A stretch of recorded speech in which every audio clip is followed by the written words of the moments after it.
दोस्तों, एक बार ज़रा सोच के देखिए, अगर किसी भी घर की एक नादान युवती लापता हो जाए तो समझ लो उस घर के ऊपर उस दिन और उस रात उस घंटे क्या बीतेगी, वह कल्पना एक बेटी का बाप ही कर सकता है।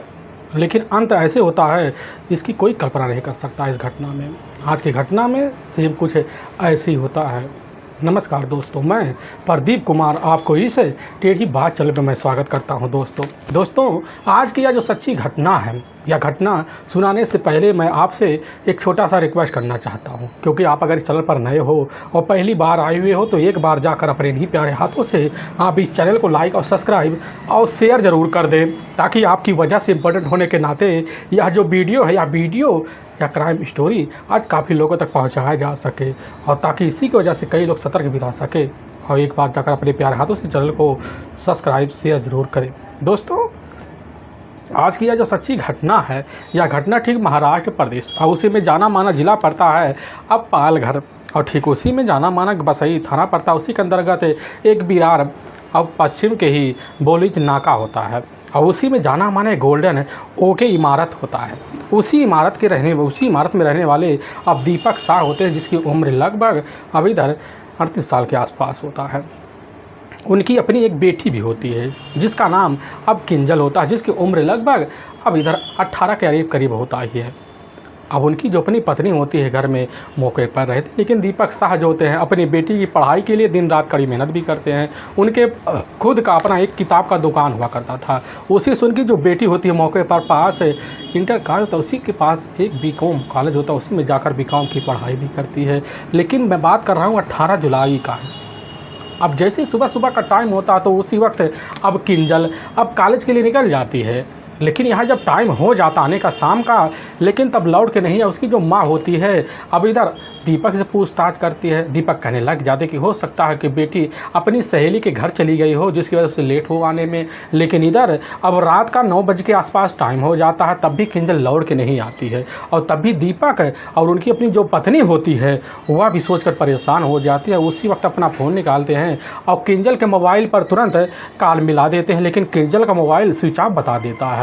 और दीपक शाह जैसे ही अब फ़ोन को रिसीव ना होने की उनकी बात होता है, उसी समय सन्न रह जाते, बार बार कॉल करते हैं, बार बार किंजल का मोबाइल अब बंद बता देता है। और इधर दीपक शाह जो होते हैं उसी वक्त कई जगह खोजबीन करने के लिए अब मोबाइल के थ्रू कॉल करते हैं रिश्तेदारों में, यहाँ तक कि किंजल के जो अपनी सहेलियाँ होते हैं उनके पास कॉल करते हैं। लेकिन तब भी जो होता है अब किंजल के बारे में पता नहीं चलता है। यहाँ तक कि आधे घंटे का वक्त बीत जाता है, पूरे रास्ते में जाते हैं, दुकानों पर जाते हैं, किंजल के आने जाने के रास्ते के बारे में पूछताछ करते हैं, लेकिन वहाँ पर भी जो होता है कुछ अता पता नहीं चल पाता है। यहाँ तक कि 10 बजे के जब आसपास का टाइम हो जाता है तो दीपक जो होते हैं दोबारा कॉल करते हैं अपनी बेटी के मोबाइल पर, तिबारा कॉल करते हैं, 6वीं बार कॉल करते हैं। हर बार जो होता है अब किंजल का मोबाइल स्विच ऑफ बताता, वह नहीं समझ पाती कि हमारी बेटी रोज़ तो कॉलेज से टाइम से आ जाती थी, लेकिन आज लेट क्यों हो गई, अचानक उसका मोबाइल अब बंद भी क्यों हो गया। काफ़ी तरह के मन में सवाल आने शुरू हो जाते हैं। पूरे परिवार के मन में एक शंका बैठ जाता, तरह तरह के विचार आने लग जाते हैं, क्योंकि घर की जो होती है दहलीज पर रखने वाली एक युवती होती है।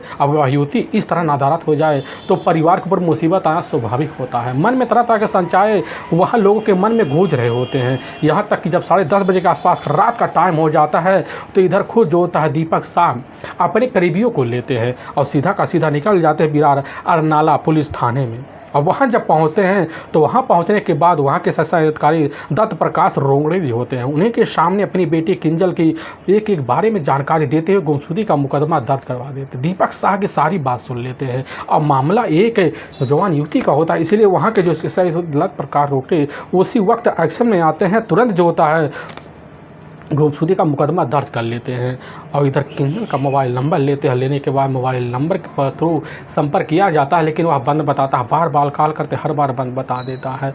थाना प्रभारी होते हैं वहाँ पर जो होते हैं एक्शन में आते हैं, और जब एक्शन में आते हैं तो उसी वक्त जो होता है तो तरीके से अपने हिसाब से कॉल करते हैं, उस मोबाइल को जो होता है सर्विलांस पे लगा देते हैं। यहाँ तक कि सोसाइटियों में अपने कुछ मुखबिर को बिछा देते हैं कि पता करिए सोसाइटी में कहीं किंजल किसी के घर तो नहीं चली गई है या उसके आने का जाने का मन तो नहीं है। तरह तरह की जो होती है खबरें मुखबिरों के द्वारा सोसाइटियों में दे देते हैं, लोगों को इतला कर देते हैं। लेकिन जैसे ही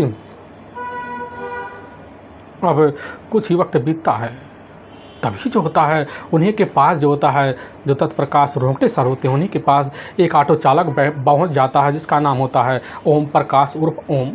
अब वह पहुँचते कहने लग जाता कि साहब जो बोलीज नाका है उसी में जो लोग प्रसाद जो सोसाइटी है उसी के अंतर्गत एक जाना माना ट्यून बाटी है, उसी से सटा हुआ जो शौचालय, उसी शौचालय के पास हम ऑटो लेकर साहब अभी कुछ देर पहले पहुंचते हैं। लेकिन जब पहुंचते देखते हैं जो दीवार, उसी दीवार पर अब एक लड़की टेक लगाकर बैठी हुई है। हमारे मन में शंका होता है कि चलो हो सकता था कि हारी हो तो ऑटो में बैठाकर घर छोड़ दें, और फिर ओम प्रकाश यही बात कहते हैं। और जैसे साहब करीब जाते हैं तो देखते उस लड़की की बेहद तरीके से वहाँ पर मौत हो चुकी है। यह बात है ऐसे अधिकारी दत्त प्रकाश रोंगटे सुनते, थाना प्रभारी सुनते हैं, एक्शन में आते हैं, तुरंत इसकी जो सूचना होता है अपने नज़दीकी पुलिस थाने में दे देते हैं। वहाँ के इंस्पेक्टर साहब खबर पाते हैं, तुरंत एक टीम को लेते हैं, पहुँच जाते ठीक उसी सोसाइटी के उसी अब बाथरूम के पास। देखते दीवार के सटा हुआ एक युवती पूरी तरह से मृत अवस्था में पड़ी हुई है। पुलिस की टीम जब तौ तरीके से निरीक्षण करते तो पता चलता है युवती के साथ कुछ ना कुछ गलत काम किया गया है। पुलिस की टीम उसी वक्त इसकी जो सूचना होता है दीपक शाह को देती। दीपक शाह जैसी खबर पाते हैं, पाने के बाद वह अपने रिश्तेदारों को लेते ठीक वहीं सोसाइटी में जब घुसते हैं देखते हैं कि उनकी बेटी पूरी तरह से मृत अवस्था में दीवार से सटी हुई और पड़ी। उसी समय दीपक शाह के परिवार में सह लोग रोना चीखना चिल्लाना शुरू कर देते हैं। उसकी जो टीम होती है पूरी का तौर तरीके से निरीक्षण करती है, उठाकर पोस्टमार्टम के लिए अपने नज़दीकी जो सरकारी अस्पताल होता है उसी में भिजवा देते हैं। इधर इस केस की जांच पड़ताल करते हुए थाना प्रभारी जो होते हैं अस्पताल पहुंचते रिपोर्ट का इंतजार करते हैं। रिपोर्ट भी आ जाता है और रिपोर्ट के तहत ही पता चलता है कि आखिर किंजल की जो मौत होती है वह मौत है ठीक पानी में डूबने की वजह से हुई है। लेकिन बाद में किंजल के साथ बड़े दुष्कर्म तरीके से पेश आया गया है। पुलिस की टीम बड़े दबंग तरीके से हैरान भी रह जाती है। पुलिस टीम समझ भी जाती है कि बस करो, हो सकता है एक तरफा प्यार की वजह से किंजल के साथ इस तरह के रिश्ते को अंजाम दिया गया हो। अब वह तरह कौन हो सकता है। पुलिस जो टीम होती है उसी वक्त एक टीम लेती है, दीपक शाह के पास पहुंच जाती है और दीपक शाह से जब पूछताछ करती है तो दीपक शाह यही कहने लग जाते हैं कि साहब हमारी बेटी के साथ देवन नाम का लड़के का बहुत ही जोर जबरदस्ती के साथ है इधर व्यवहार वाला रिश्ता था। इसकी खबर साहब हमें थी, हमने बार बार उस लड़के को दूर करने की हिदायत दी। थाना प्रभारी प्रकाश अविराज दास होते हैं, वहीं सारी बात सुन लेते हैं। एक एक बात जब सुन उनके मन में शंका होता है और उसी वक्त जो होता है भोसले का जो अपना बेटा होता है मिस्टर देवेंद्र उर्फ देवेन को पुलिस की जो टीम होती है अब मुखबिरों के द्वारा कश्मीर लेने लग जाती है। लेकिन जैसे ही कुछ घंटे का वक्त बीता उसी वक्त अब भोसले जो होते खुद अपने बेटे अब देवेंद्र उर्फ देवेन को लेकर पुलिस थाने में पहुंचते और इसी बात बता दी। इसके बाद पुलिस की शंका बढ़ता नहीं यकीन में बदल जाता है और पुलिस की टीम देवेंद्र उर्फ देवेन से जब जाकर किंजल के बारे में, हत्या के रहस्य के बारे में एक सच्चाई खुलवाती है। अब जो कहानी जो सच्चाई निकल के आता है, कारण निकल के आते हैं, सुनकर हर किसी के रोंगटे भी खड़े हो जाते हैं। असल में उसी इलाके के सटा हुआ एक दूसरा सोसाइटी पड़ता है, उसी इलाके का रहने वाला इधर भोसले का अपना बेटा होता है अब देवेंद्र उर्फ देवेन, जो पालघर बसई विराट में ही मौके पर एक एजेंट स्टेट के रूप में काम किया करते थे। उनके परिवार की पत्नी भी होती है, अब उनके टोटल 2 बच्चे भी होते हैं। उनका इकलौता बेटा यही होता है देवेंद्र। अब देवेंद्र जो होता है मौके पर जब 10वीं की पढ़ाई कर लेता है, करने के बाद जो होता है मौके पर उसका जब मन नहीं लगता, उसके जो पिता होते हैं भोसले साहब वह बड़ी ज़बरदस्ती साथ अपने बेटे के लिए नौकरी की तलाशी भी करते हैं। उनकी मेहनत बड़ी जल्दी रंग ला लेती है और तभी मुंबई का जाना माना अब ताज नगरी होता है ताज होटल, उसी होटल में जाकर कैसे न तैसे कर सेटलमेंट करवा कर अपने बेटे देवेंद्र की अब बेटर के तौर पे नौकरी लगवा देते हैं और देवेंद्र को वहाँ अच्छे से ठीक तरीके से कमाई होना शुरू हो जाता है, टिप्स भी भरपूर मिलना शुरू हो, जिसकी वजह से उसके रुतबे, उसके शौक अब उसके अपने हिसाब से बढ़ना शुरू हो जाते हैं। लेकिन जिस इलाके में जो होता है इधर देवेंद्र का रहना होता है वहाँ से मुंबई के ही थोड़ी दूर पर जो होता है कुछ दूर एक सोसाइटी होता है, उसी सोसाइटी में अब इधर दीपक शाह का अपना मकान होता है। अब उन्हीं की अपनी जो बेटी होती है अब किंचल की टोटल एक और बहन होती है।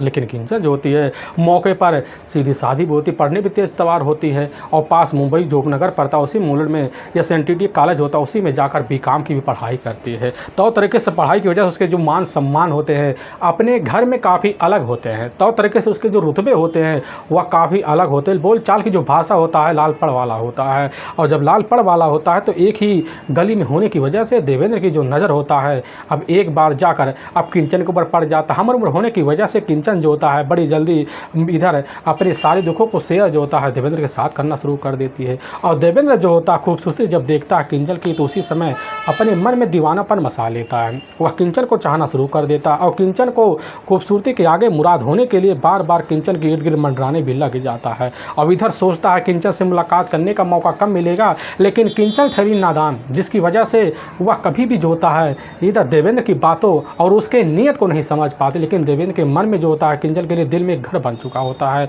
मन में जो होता है अपनी घर की रानी बनाने के सपने भी सजाना शुरू कर देता है, क्योंकि किंचन जहाँ भी जाती जरूर फ़ोन कर कर इधर देवेंद्र को बुलाती, फिर घूमना टहलना होटल में खाना पीना बराबर जो होता है दोनों का एक दोस्ती की तरह रिश्ता चलना शुरू हो जाता है। लेकिन किंचन के मन में कतिक भी घर नहीं हो पाता है कि आखिर देवेंद्र के लिए हमारा कुछ है अंदर।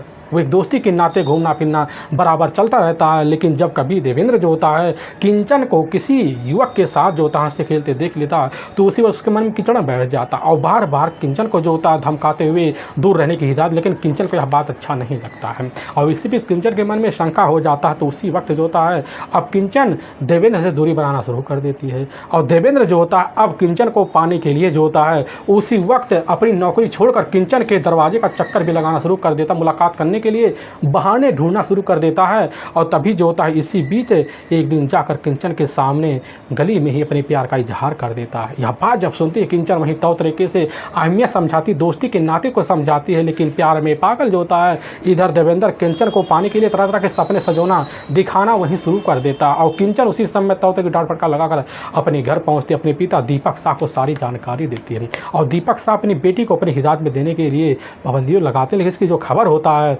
अब जाकर कैसे न तैसे कर दीपक के घर परिवार वालों को लग जाता है। और जब दीपक के घर परिवार वालों को लग जाता है तो इसी बीच दीपक के घर परिवार वाले दीपक को तो तरीके से अब जो होता है अपने हिसाब समझा बुझा कर मौके पर देवेंद्र को अपने हिस्सत में रहने का बढ़िया सा समझा बुझा कर रास्ता बतला देते हैं, जिसकी वजह से अब इधर जो भोसले होते हैं अपने बेटे को लेते हैं और वहाँ से गोल्डन जो इलाका होता है वहाँ चले जाते हैं। लेकिन इधर दीपक ठहरा अपने पारिवारिक की मजबूरी को देखता है, जिसकी वजह से नहीं सोचता है कि देवेंद्र हमारे रास्ते में आ जाए, अपनी बेटी को पाबंदियों में लाता है। लेकिन देवेंद्र ठहरा इधर प्यार में पागल मुलाकात करने के लिए निकल मनाना शुरू कर देता है और चाहत में जो होता है जब कभी देखता किसी युवक को इधर खुद जो होता है किंचन के साथ है तो किंचन को डांट फटका लगा और किंचन अब दूरी बनाने लग जाती, समझ जाती पागल हो चुका है। लेकिन तभी जो होता है जैसे 11 जुलाई साल 2016 का वक्त होता है उसी वक्त इधर किंचन की एक बड़ी सहेली होती कादी वाली मुंबई में ही मौके पर वहाँ पहुँचती है, पार्टी को एंजॉय करती है। लेकिन पीछे पीछे अपना बाइक लेकर जो होता है देवेंद्र भी पहुँच जाता। पार्टी में एक युवक के साथ जब देख लेता है तो उसी वक्त किंचन को वहाँ जो होता है देवेंद्र काफ़ी डांट फटका लगाता है। इतनी डांट फटका लगाता है उसी समय किंचन हमेशा हमेशा के लिए नाता तोड़ने का और फैसला देवेंद्र से ले बैठती है। लेकिन जब घर पहुँचती है पहुँचने के बाद जो होता है देवेंद्र अपने मन में सोच सोच कर पछतावे के सिवा कुछ रखता ही नहीं है। लेकिन जैसे ही एक हफ्ते का वक्त बीतता तो उसी वक्त देवेंद्र अब किंचन से फ़ोन के थ्रू माफ़ी मांगता है, तौर तरीके से वादे करता करने लग जाता है किंचन तुम्हारे बगैर हमारी ज़िंदगी अधूरी, लेकिन इधर ज़िंदगी को हम छोड़कर अब दूसरे शहर जा रहे हैं, कतई इस शहर में पैर नहीं रखेंगे। बस एक बार मिन्नत कर रहे हैं कि एक बार मुलाकात हो जाए, इसके बाद दोबारा कतई नहीं होगी। अब इस बात जब सुनती है किंचन वह सोचती है कि चलो एक बार मुलाकात हो जाएगा, दोबारा रास्ता तो निकल जाएगा, कांटा तो निकाल फेंकेंगे। यही सब सोच साच कर किंचन बात मान लेती है। और जैसे एक हफ्ते का वक्त बीतता है 18 जुलाई अब साल 2016 का है तो उसी वक्त अब जो होती है इधर किंचन कॉलेज बहाने अब वहाँ जो होता है बुलाने की वजह से 7 बजे के आसपास जो होता है अब पहुँच जाती है देवेंद्र के पास। और देवेंद्र जो होता है एक ऑटो लेता है, उसी ऑटो में जो होता है अब इधर किंचन को बैठा लेता है और बैठाने के बाद जो होता है सीधा का सीधा वहाँ से निकलता है 4 बजे के आसपास तागेश्वर मंदिर के पास पहुँचता है। पूरा दिन पार्क में घुमाता फिराता, फ़ोटो शूट करवाता है और फिर होटल में तौर तरीके से नाश्ता पानी करवाता है और फिर वहाँ सोच लेता है कि आज हमें सबक तो सिखाना पड़ेगा। लेकिन यह बात की इरादे की जानकारी कभी जो होता है किंचन को नहीं लग पाती है और किंचन ना समझ पाती है। और जैसे ही इधर किंचन को लेकर देवेंद्र जो होता सीधा का सीधा अब पहुंचता है वहीं बोलिज नाका स्थित जो लोक प्रसाद सोसाइटी है उसी से सटा हुआ एक जाना माना वाशरूम करता है। वहीं पहुंचता है, देखता है कि रात का लगभग 9 बजे के आसपास का टाइम हो चुका है पूरे इलाके में सन्नाटा है। तो बाहर तालाब होता है, उसी तालाब के पास पहुंचता है और किंचन से प्यार भरी बातें करता है, फिर धक्का देता है, तालाब में वह डूब जाती है। लेकिन जब निकालता है, निकालने के बाद देखता है किंचन जो होती है अब इस दुनिया में नहीं रही और वह नाटक करना शुरू कर देता है, किंचन डूब गई। तब तक वहाँ काफ़ी लोग इकट्ठा हो जाते हैं, लोगों को समझाता हो जाता है कि ठीक है, और एक ऑटो लेता है, उस ऑटो में किंचन को बैठाता है और फिर वहाँ तौर तरीके से निकल जाता है। सटैले सोचते हैं कि हो सकता है होश इस सूती को आ चुकी हो, लेकिन जब निकलता तो रास्ते में बड़ी तेज़ बारिश होने लग जाती है और बारिश को देखते हुए वह सोच लेता है कि आखिर हमें कहीं ना कहीं रुकना तो पड़ेगा। तभी ऑटो वालों को बोल देता है। ऑटो वाला जो होता है उसी समय अपना ऑटो जो होता है अब लेकर सीधा का सीधा जब पहुँचता है इधर उस सोसाइटी के उसी नाका में प्रसाद सोसाइटी के करीब, तो वहाँ जो होता है अब इधर देवेंद्र देखता सुनसान एरिया है। सुनसान एरिया देखकर उसके सामने एक मकान देख सकते, उसमें ताला लगा होता है, लेकिन आगे जो होता है कमरा होता है खुला होता है। उस कमरे में लेकर किंचन को जाता है, फिर वहाँ तौर तरीके से अपनी सारी मुराद पूरी कर लेता है और फिर किंचन के साथ हरकतें पूरा करने के बाद किंचन को लेता वहाँ लाकर सोसाइटी में रख देता है, फिर वहाँ से निकल जाता है, फिर अपने घर के लिए चला आता है। इसकी जानकारी अपने पिता को देता है। उसके पिता जो होते हैं भोसले जब खबर पाते समझ जाते हैं कि पुलिस के हाथ बड़े लंबे होते हैं, अपने बेटे को लेते तुरंत का तुरंत थाने पहुँच जाते हैं, पुलिस के हवाले कर देते हैं। लेकिन वाकई में दोस्तों पुलिस के सामने जब यह सच्चाई जो होता है निकल के आता है, पुलिस की टीम दंग सा रह जाती है कि पुलिस की टीम देवेंद्र को अपने कस्टडी में ले जाकर वहाँ के कोर्ट पेश कर देती है और कोर्ट में काफ़ी गंभीर धर्म मुकदमा दर्ज करके ले जाकर हमेशा हमेशा के लिए जेल सलाखों के पीछे भी डाल दिया जाता है। दोस्तों हमें इस घटना का सुनाने का जो उद्देश्य है किसी के दिल को ठेस पहुँचाना नहीं है, बल्कि आपको यह बताना कि आप जहाँ भी रहें आप सावधान और सतर्क जरूर रहें। दोस्तों फिर मुलाकात होगी, तब तक के लिए जय हिंद और जय भारत।